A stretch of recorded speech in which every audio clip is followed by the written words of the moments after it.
Bismillahirrahmanirrahim. Assalamualaikum warahmatullahi wabarakatuh. Waalaikumsalam warahmatullahi wabarakatuh. Baik, selamat sore semuanya. Selamat sore. Sebelum kita mulai diskusi kita pada hari ini, ada baiknya kita kenalan dulu ya. Oke. Dimulai dari saya, perkenalkan, saya Muhammad Hasan, bisa kalian panggil Hasan. Saya akan menjadi moderator dalam diskusi kali ini. Untuk perkenalan silahkan mulai dari sini. Nama saya Ilham dari Angkatan 18. Baik, nama saya Risnan Didiar Hirsya Priyabodo, bisa dipanggil Diar, dari Angkatan ketiga, Angkatan 2020. Oke. Perkenalkan, nama saya Teri Norinda Sari, bisa dipanggil Teri. Saya dari Angkatan 18. Perkenalkan, saya Korel Viva dari Angkatan 18 juga.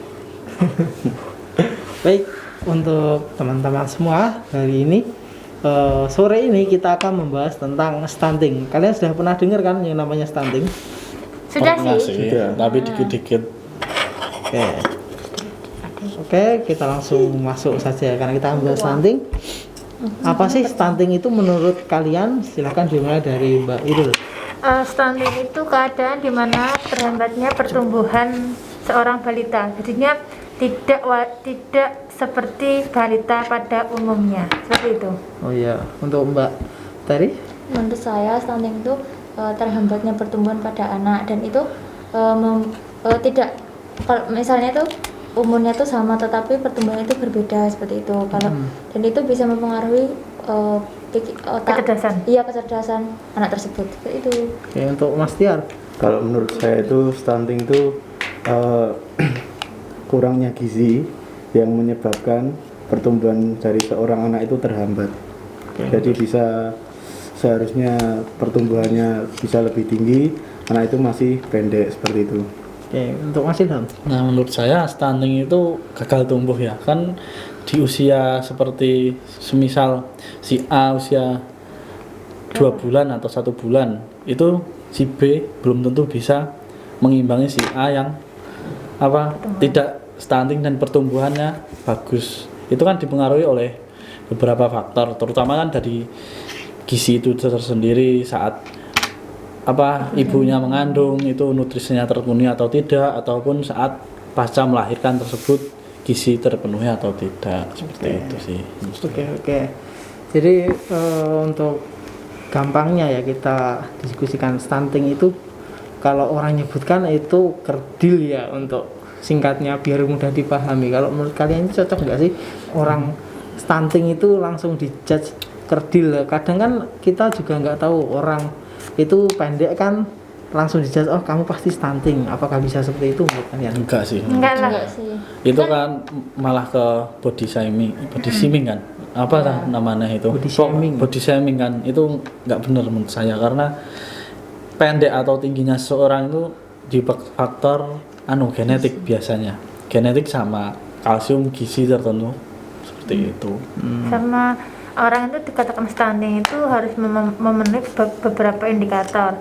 Nggak hanya dari fisiknya luarnya saja, tapi iya emang bisa dari fisiknya. Cuman orang stunting itu adalah indikatornya itu, misal ada lingkar lengannya berapa, terus lingkar kepalanya berapa, terus dalam 2 bulan itu pertumbuhannya berapa sentimeter, seperti itu.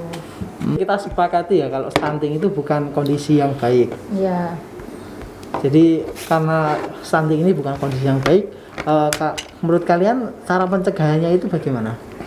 Itu Ya, kan itu bisa dari orang tuanya ya, Nah, kemudian betul. gizi dari pengetahuan dari orang tuanya terlebih dahulu lah yang pertama itu. Nah, biasanya kan yang maaf, yang ekonominya agak rendah itu kan untuk pemenuhan gizi sehari-harinya kan itu kurang pastinya. Itu kan memicu bayi itu stunting biasanya seperti itu untuk taraf ekonominya. Jadi untuk permasalahan tersebut mungkin yang harus dibenahi atau dicegah itu dari ekonominya tersebut. Ya terbalik, semisal anak yang dari segi ekonomi yang kecukupan yang kayak turah-turah gitu, pasti kan dampaknya ke anak tersebut banyak yang gemuk kan. Nah itu kan dari over gizi atau over kalori dari orang tua tersebut. Seperti itu. Kalau dari teman-teman seperti apa? Kalau menurut saya pemerintah pun harus juga ikut campur tangan dalam masalah menangani gizi ini. Keren. Udah. Iya, karena seperti yang dikatakan Mas Ilham, ada orang yang berekonomi tidak cukup, itu pemerintah harus ikut tangan untuk membantu meningkatkan taraf gizi keluarga tersebut. Nah, Seperti itu. menurut saya, Ayo, coba dulu. Silakan salah satu. atau dulu. berdua. Ya, kalau menurut saya itu tenaga kan yang ada ya yang pendidikannya itu masih kurang, dan itu dari seorang tenaga kesehatan ini juga perlu ngasih edukasi ke orang tuanya biar tidak sampai terjadi stunting seperti itu. Ya, betul. Kalau menurut saya kan tadi kan ditegaskan pemenuhan gizi pada ibu yang sedang mengandung.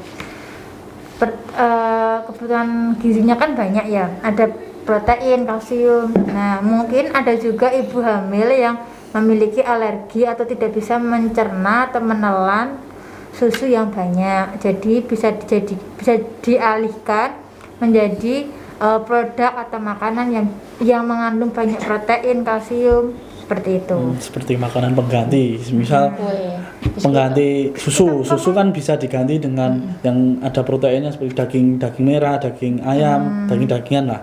Jadi pinter-pinter aja yang memilih makanan pengganti dan memodifikasi makanan tersebut, semisal alergi atau kurang suka dengan makanan tersebut, seperti itu sih. Kembali lagi ke ibunya kan, ke ibunya itu. Kalau ibunya udah pinter, udah pinter apa saja, pasti anaknya itu cerdas dan pemenuhan dari ibunya gizi tersebut tersampaikan dengan baik, otomatis seperti itu. Kalau ibunya yang ala kadarnya lah, makan seadanya lah, mut-mutan, biasanya kan gitu kan cewek. Yang cewek bisa menjelaskan. Iya, kalau seperti pas yang pedes-pedes saja. pengennya A ya harus A, pengennya B harus B gitu kan. Iya. Kalau yang cewek seperti itu. Lanjut. Oke, karena tadi kan Mas Ilham menyebutkan ya untuk protein kan bisa diganti dengan daging. Ya, betul. Kan stunting itu kan nggak cuma dari orang tua tapi dari anak kan. Misal balita sudah dikasih daging itu kira-kira memungkinkan atau tidak? Memungkinkan. Mungkin yang Adanya kalau MPASI?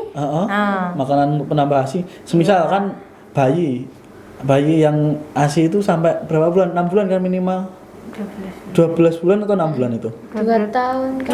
2 tahun berarti 2 tahun, sehabis 2 tahun itu masih masuk 1000 hari pertama kan itu.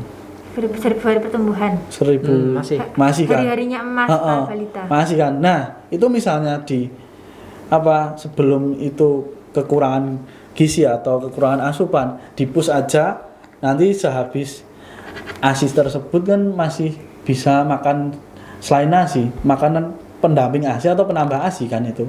Nah, itu dipus untuk makan makanan bergizi seperti yang tadi disebutkan gitu. Misalkan kurang vitamin A, bisa tambah tablet vitamin A, itu kan sudah bisa kalau bayi, bisa kan? Yang penting itu kuncinya itu rajin ke posyandu agar kesehatan sekolahnya itu tahu. Oh ya, berarti kan bisa diukur ya tiap bulan apakah berkembang atau apakah berkurang malahan. Fungsinya posyandu itu kan itu pengukuran anak balita. Jadi bisa terpantau dengan baik untuk buku apa itu? Balita. Buku balitanya itu kan ada Pertumbuhan dari bulan grafik.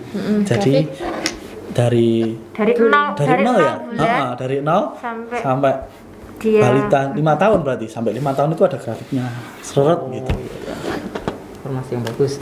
Terima kasih untuk diskusinya. Jadi mari kita simpulkan ya bahwa stunting itu bukanlah kondisi kesehatan yang baik. Stunting itu biasanya terlihat bahwa anak itu pendek, tapi bukan berarti anak yang pendek atau kerdil itu terkena stunting. Ada banyak faktor yang lain. Kemudian untuk pencegahan. Mau pencegahan apa maksudnya? ekonomi Oh iya, pemerintah. Kemudian dari pemerintah. Kemudian yang untuk pencegahan kan tadi ada banyak yang mulai dari ekonomi, kemudian harus ada pemerintah, kemudian peran orang tua yang sangat penting karena orang tua itu yang paling banyak berpengaruh untuk sang anak. Kadang orang tua juga makannya mut-mutan tadi ya, kemudian akan sangat berpengaruh pada anak. Jadi untuk menambal tersebut bisa kita lakukan dengan menggunakan makanan tambahan. Kemudian supaya anak yang supaya bisa memonitor anak itu stunting atau tidak, itu bisa dilakukan di posyandu yang dilakukan secara bulanan agar benar-benar terpantau Terpantau dengan dan baik. grafiknya juga jelas. Mungkin ada yang ingin ditambahkan? Sama apa namanya, itu pendapatannya ibu untuk ke posyandu. Ya. Jadi Jangan lupa untuk ke posyandu secara rutin. Jadi intinya semuanya itu paling utama itu berada di ibu ya, dan Dan untuk orang tua. Peran orang tua. di orang tua. Jadi orang tua itu harus benar-benar sadar untuk tetap menjaga kebutuhan gizi anaknya, dan juga untuk rutin ke posyandu agar anaknya bisa dimonitor atau dipantau pertumbuhannya dengan baik. Oke, semua sudah sepakat? Sepakat. Ya, sepakat. Berantas stunting Bapak. Terima kasih kepada Mas Ilham, Mas Tiar, Mbak Terry, dan Mbak Irul karena telah melakukan diskusi yang sangat informatif dengan saya ini. Semoga apa yang kita diskusikan ini bisa bermanfaat untuk kita dan juga untuk orang lain. Amin. Baik, terima kasih.